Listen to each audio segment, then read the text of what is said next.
how to towards back with another new video, and in this video I'm going to show you how to turn on data saving mode in your YouTube application. So if you turn on data saving mode, then your data will be charged very low. So I'm just going to open YouTube application. So you need to go your YouTube app, and after that you can see this is the YouTube interface. So what you need to do now, you need to tap on the profile icon right bottom corner on your screen. Simply tap on that, and once you tap on that, then you can see this is your YouTube profile page. So what you need to do, you need to tap on the profile icon top right corner on your screen.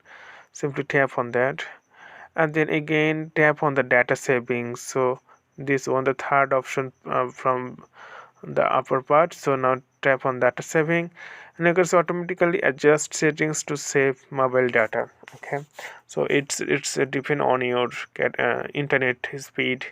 So simply tap on that, then you can see everything and tap on that. So okay friend, I hope this video is helpful for you. So today's number, and thank you for watching.